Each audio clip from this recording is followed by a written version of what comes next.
நமः சிவாய.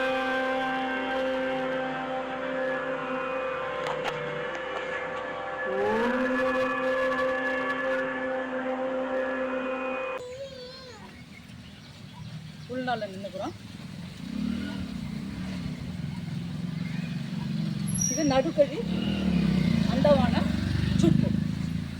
இதில் கிறுக்கி போட்டுக்கலாம், இந்த பக்கம் கிறுக்கி போட்டுக்கலாம், இந்த பக்கம் கிள்ளி போட்டுக்கலாம், இந்த பக்கம் கிள்ளி போட்டுக்கலாம், இந்த பக்கம் மஸ்கி போட்டுக்கலாம், இந்த பக்கம் வரும்போது பஸ்கியில் வந்துடலாம். அனைவருக்கும் வணக்கம். நம்ம இன்றைக்கி பார்க்கக்கூடிய சிலம்ப ஆசான்கள் அக்கான்னு சொல்லிக்கிறேன். அக்கா வந்து ஸ்டெல்லா மேரி, ஜெசிந்தா அக்கா 2 பேர் இருக்காங்க. வடலூர் மாவட்டத்தில் இருக்காங்க. பாரம்பரியமாக சிலம்ப குடும்பத்திலேருந்து வந்தவங்க. இவங்களுடைய தந்தையார் பேர் வந்து அல்போன்ஸ் மணி.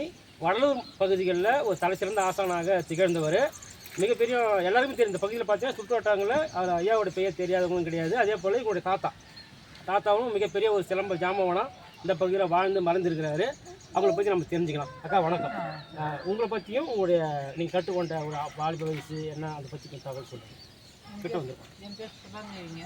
கேட்காது. அல்போன்ஸ் மணியுடைய மூத்த பெண்.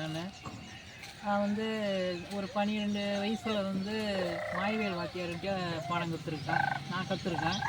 அது அப்பா வந்து கொஞ்சம் ஹெல்ப்பாக பண்ணியிருக்காங்க. அது இல்லாத எங்கள் அப்பாவுடைய அடிப்படை வரிசையும் நான் கற்றுருக்குறேன். கட்டக்கழி சுற்றுறது, சிங்குகழி சுற்றுறது, இந்த மாதிரி பயிற்சிகள்லாம் நாங்கள் செஞ்சுருக்கிறோம். சின்ன வயசுலேருந்தே வந்து செஞ்சுருக்கிறேன். ஓகே, சிறப்பு. எனக்கு தெரிந்து தமிழ்நாடு முழுவதும் பயணம் மேற்கொண்டிருந்தாலும் இந்த வயசில் ஒரு பெண்ணாக இருந்து கலையை வந்து நல்லா கொண்டு போகிறாங்க என்பது நான் பார்க்கும்போது எனக்கு ஒரு பெருமையாகவும், ஏன்னா அந்த தொழில் பயணம் ஒரு பெருமையாக இருந்தது. இவனுடைய உடன் பிறந்த சகோதரி இருக்காங்க, ஜெசிந்தா. அவங்க பற்றி உங்கள் தகவல் தெரிஞ்சுக்கணும். அனைவருக்கும் வணக்கம். என்னுடைய பெயர் ஜெசிந்தா. அல்போன்ஸ் மணியினுடைய 2வது பொண்ணு. இது எங்களுடைய 6ஆம் தலைமுறை வாரிசு அதிரா அல்போன்ஸ். ஓகேவா? நான் வந்து ஒரு 3 வயசுலேருந்தே பயிற்சி எடுத்திருக்கேன்பா. இந்த இடத்துல ஒரு கருத்தை பதிவு பண்ண விரும்புகிறேன். தங்கள் படம் பார்க்கும்போது தான் எங்கள் அப்பா வந்து அந்த காலகட்டத்தில் எப்படி இருந்தாங்கன்றதை என்னால் உணர முடியுது. ஏன் உணர முடியுதுன்னா, அவர் வந்து 10 வயசில் தான் வந்து பொம்பளை பிள்ளையாக இருந்தாலும் பரவாயில்ல, தான் பிள்ளைக்கு சொல்லி கொடுத்து பெரிய ஆள் ஆக்கணும்னு நினைக்கிறாரு. பையன் இல்லையேன்னு வருத்தப்பட்டு கடைசியில் அந்த பிள்ளைக்கு சொல்லி கொடுத்து உருவாக்குறாங்க இல்லையா? ஆனால் எங்கள் அப்பா தனக்கு 2 பொண்ணு தான் தெரிஞ்சோம். பிறந்து ஒரு 3 வயசுலேருந்தே வந்து எங்கள் அக்காவுக்கு பயிற்சி கொடுத்துருக்காங்க. அதுக்கப்புறம் நான் பயிற்சி எடுத்திருக்கேன். இப்போ இந்த பாப்பா 10 மாதத்துலேருந்து அதுக்கு பயிற்சி கொடுக்க நாங்கள் ஆரம்பிச்சிருக்கோம். சரிங்களா? எங்கள் அப்பா இறந்ததுக்கப்புறம் எங்கள் அப்பாவுடைய கலைக்கு பேர் வந்து பள்ளிப்படை வரிசை அப்படின்னு சொல்லிட்டு கொண்டு வரோம். எங்களுது அதிரடி சிலம்பம் தான். அடின்னா அடிக்கு அடி கட்டுக்கு கட்டு, இப்படி தான் நாங்கள் செஞ்சுக்கிட்டு இருக்கோம். ஓகேவாப்பா?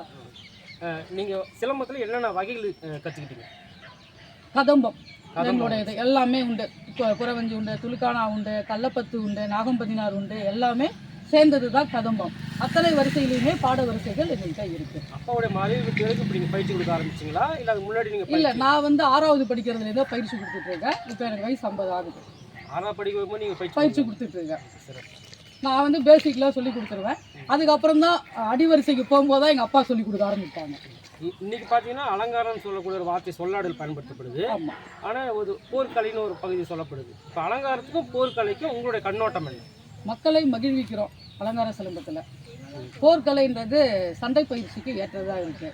நான் சண்டை பயிற்சிக்கு கொடுக்கணும் அப்படின்னும்போது அந்த அலங்கார சிலம்பத்தை தான் நம்ம பேசிக்காக கொண்டு வரோம். ஏன்னா காலடி வரிசையிலிருந்து சுற்று வரிசையிலேருந்து கொடுத்து அவங்களுடைய உடம்பை வந்து நம்ம முதல்ல பக்குவப்படுத்தி வளையக்கூடிய திறனாக இருக்கட்டும், பதுங்கிறது, பாயிறது எல்லாமே பயிற்சி கொடுத்து கொண்டு வரும்போது தான் நம்ம அடுத்த ஸ்டெப்புக்கு போக முடியுது. அலங்காரத்திலேருந்து பாட வரிசைக்கு போகிறோம். பாட வரிசையை கொடுத்துட்டு அதுக்கப்புறம் பாட வரிசையில் அடியும் வருது, அறுப்பு வருது, குத்து வருது, அதெல்லாமே கொடுக்குறோம். நம்ம பேசிக்காக தெரிஞ்சுக்கணுன்னா கீழ் சுற்று, மேல் சுற்று, இதுதான் சிலம்பத்தினுடைய அப்பா அம்மானே சொல்லலாம்.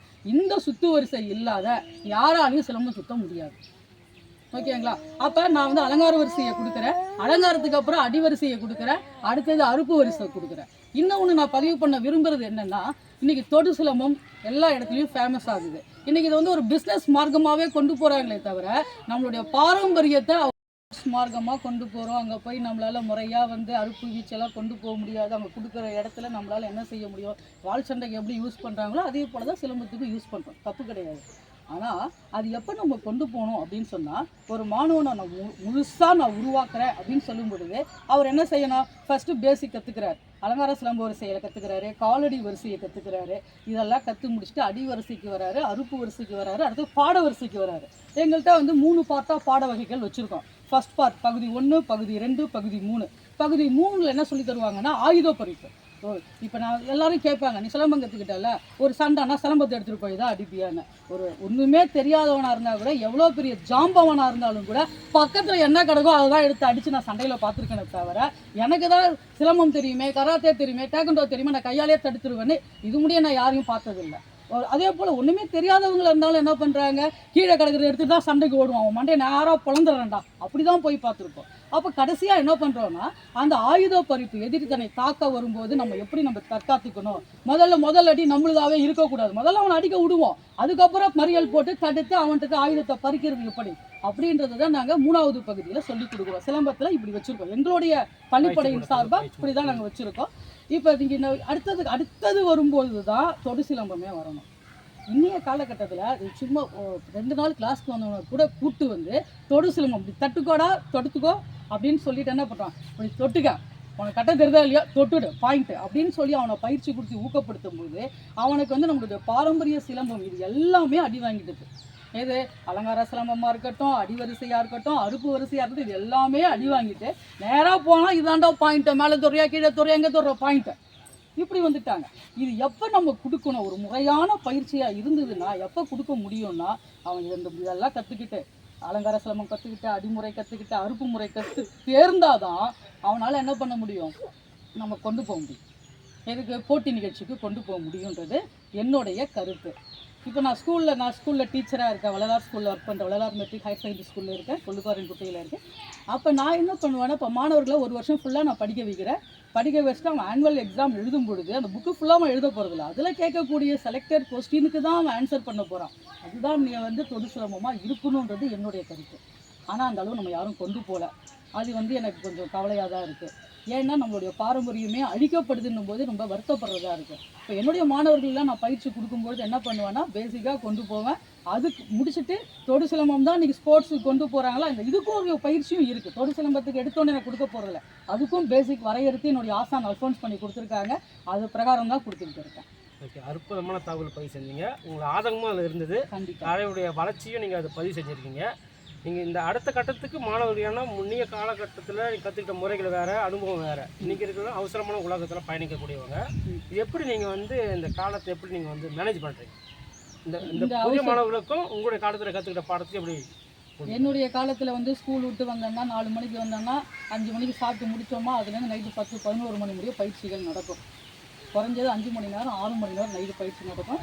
காலையில் 5 மணிக்கு எங்கள் அப்பா வேலைக்கு போகும்போது 5 புக் எடுத்து படிக்கணும், நான் படிக்கிறத அவங்க காதில் கேட்கணும், அப்படி தான் கொடுப்பாங்க. லீவாக இருந்ததுன்னா சொல்லிவிடுவாங்க, எங்கள் அம்மாட்ட சொல்லிவிடுவாங்க. எங்கள் அம்மா பேர் வனத்தாயுமணி, அவங்க வந்து திவ்யாநாதன் படையாச்சினுடைய மகள், எங்கள் அப்பாவுடைய தாய் மாமாவுடைய பொண்ணை தான் கல்யாணம் பண்ணியிருக்காங்க. எங்கள் அம்மா இல்லைன்னா எங்கள் அப்பாவால் இந்த அளவுக்கு வளர்ந்துருக்க முடியாது ஒன்று. ஏன்னா முழு ஒத்துழைப்பு கொடுத்து எங்கள் அப்பாவுடைய வளர்ச்சிக்கு பக்கபலமாக இருந்தது யாருன்னா எங்கள் அம்மா. இதை நான் சொல்லலை, எங்கள் அப்பா பல தடவை சொல்லியிருக்காங்க. இவங்க ஒத்துழைப்பு இல்லைன்னா எதுவுமே செஞ்சுருக்க முடியாதுப்பா. சிலம்பத்தில் பெரிய வருமானம்லாம் இல்லை, NLC எம்ப்ளாயாக தான் இருந்தாங்க, தவிர வருமானம்லாம் எதுவும் கிடையாது. ஃப்ரீயாக தான் கிளாஸ் சொல்லி கொடுத்தாங்க. ஏதாவது தட்சணை ஒரு 50 ரூபா வச்சா அவ்வளோதான். அதுக்கப்புறம் எங்கள் அப்பா ஃபீஸில் கேட்டது கிடையாது, அப்படி தான் சொல்லி கொடுத்துட்டு இருந்தாங்க. கடைசி முடியும் ஃபீஸ் வாங்காமல் தான் சொல்லி கொடுத்தாங்க. எங்கள் அம்மா இறந்ததுக்கு அப்புறம் தான் இந்த ஃபீஸ் கான்செப்டை நான் கொண்டு வந்தேன். ஏன்னா அவங்களால நீட் என்னால் கொண்டு வர முடியலன்னும் போது இதை கொண்டு வந்தேன். அப்போ வேண்டாம் விருப்பம் செஞ்சாங்க. ஃபீஸுக்கு போட்டால் யாவும் வந்து கற்றுக்க மாட்டோம் அப்படின்ற ஆதங்கத்தில் தான் அவங்க கிளாஸே ஆரம்பித்தோம். அப்போ நாங்கள் சரிங்களா. அதுக்கு அடுத்தது என்னுடைய பயிற்சியெலாம் பார்த்தீங்கன்னா லீவ் விட்டாங்கன்னா முழுக்க சிலம்பத்தில் தான் இருக்கும். ஆனால் இன்றைய காலகட்டத்தில் என்னால் செய்ய முடியல. நானே காலைல 7 மணிக்கு ஸ்கூலுக்கு போனால் நைட்டு 6 மணி 8 மணிக்கு 9 மணிக்கு தான் வருவேன். அப்படின்னும் போது சாட்டர்டே சண்டே தான் நாங்கள் கிளாஸ் வச்சுருக்கோம். அது இன்றைய காலகட்டத்தில் பிள்ளைங்களை ரொம்ப சொகுசாக வளர்க்குறதுனால அந்த பிள்ளை ஒரு சின்ன கீரல் பட்டால் கூட அழுகுது, வேர்த்து போனால் அழுகுதுங்க. ஒரு பையன் அழுகுறாங்க, ஒரு 3rd படிக்கிற பையன் வந்து நின்றுட்டு சொல்கிறான், மாஸ்டர் எனக்கு என்னமோ ஆயிடுச்சு பாருங்க, துளியாக இருக்கு என் மேலேன்றான். என்னடா ஆச்சு, வேர்த்து இருக்குடான்ற. அப்போ அந்த அளவுக்கு அந்த பிள்ளைய சொகுசாக வளர்க்குறாங்க இல்லையா. அப்போ இந்த உலகத்தில் அந்த பிள்ளைய நம்ம வந்து நல்லபடியாக கொண்டு வரணும்னா அதுக்கு தகுந்த பயிற்சிகளை கொடுக்கணும், மனதுக்கான பயிற்சி கொடுக்கணும், உடல் வலிமையை கொடுக்கணும். அப்போ தான் நான் கொண்டு வர முடியும். இப்போ லீவ் விட்டாங்கன்னா அந்த பிள்ளைங்களும் காலையிலையும் மாலையிலையும் வகுப்பிற்கு வந்து பயிற்சி எடுத்துக்கிட்டு அவங்கள தன்னைத்தானே திடகாத்திரமாக மாற்றிக்கிறாங்க. இதில் குறுக்க வேணாம், ஒரு குருவுக்கும் ஒரு சீடனுக்கும் எப்படிப்பட்ட பந்தங்கள் இருக்கணும்னு நீங்கள் சொல்ல வரீங்க? ஆசானுக்கும் மாணவனுக்குமான உறவு ஒரு தகப்பனுக்கும் பிள்ளைக்கும் உள்ள உறவு போல இருக்கணும். அதுதான் நான் நினைக்கிறேன். நம்ம நேயர்களுக்கும் மற்ற சிலம்ப ஆசாரங்களுக்கும் நீங்கள் சொல்ல வேண்டிய கருத்து ஏதாவது இருக்குங்க? எல்லாரும் வந்து தொடு சிலம்பத்துக்கு போனாலும் நம்மளுடைய பாரம்பரியத்தை மறக்காமல் நம்ம பிள்ளைங்கள் இன்னும் அதிக ஆசான்கள் வந்து தான் பிள்ளைக்கே சொல்லித்தர மாட்டாங்கங்க. அதுதான் எனக்கு பெரிய வருத்தமாக இருக்குது. ஏன்னு எனக்கு புரியலை. தான் பிள்ளைக்கு சொல்லி கொடுத்தா தன்னை எதிர்த்து அடிப்பான், பையனாக இருந்தால் அடிப்பான், பொண்ணாக இருந்தால் எதிர்த்து பேசணும்னு நினைக்கிறாங்க. அது வந்து எனக்கு உடன்பாடு இல்லை. எங்களுக்கும் சொல்லி கொடுத்துருக்காங்க. எங்கள் அப்பா அம்மா உயிரோடு இருக்க முடியும், அவங்க பேச்சு பேசுனதில்லை. அவங்க இறந்தும் வந்து அவங்களுடைய ஞாபகம் அவங்க எனக்கு என்ன சொல்லி கொடுத்தாங்களோ அந்த வழியில் தான் நான் போயிட்டு இருக்கேன். அதனால் நீங்கள் என்ன பண்ணுறீங்கன்னா உங்களுடைய தயவு செஞ்ச ஆசான்கள் முதல்ல உங்கள் பிள்ளைங்களுக்கு சொல்லி கொடுத்து பயிற்சி கொடுங்க. அப்போ தான் நீங்கள் ஒளிவு மறைவு இல்லாமல் சொல்லி கொடுப்பீங்க. அதை வந்து அவங்க அடுத்தவங்களுக்கு பயிற்சி கொடுக்கும்போது அடுத்த தலைமுறையை நம்மளால் நல்லபடியாக உருவாக்க முடியும். அதே போல் தன்னுடைய பிள்ளை இல்லைல்ல, நம்ம கொஞ்சம் மறைச்சி வச்சுட்டோமே, வேண்டாம், எதுவுமே மறைச்சி வைக்காதீங்க. மறைச்சி வச்சு தான் வந்து நம்மளுடைய எவ்வளவோ நூலகங்கள்லாம் அழிஞ்சிருச்சுன்னு சொல்கிறோம், நம்மளுடைய தகவல்கள்லாம் இல்லாமல் போயிட்டுருக்கோம். அந்த கான்செப்ட் வேண்டாம். நம்ம வாழ்கிறது 70 வயசோ 80 வயசோ தெரியல. எனக்கு தெரிஞ்சதை நான் அடுத்தவங்களுக்கு சொல்லித்தர மாதிரி நீங்களும் உங்களுக்கு தெரிஞ்சதை மறைக்காமல் தகுதி, அதாவது வந்து ஜாதி மதம் பேதம் பார்க்காம எல்லாருக்கும் சமத்துவமாக சொல்லிக் கொடுங்கன்னு கேட்டுக்கிறேன்.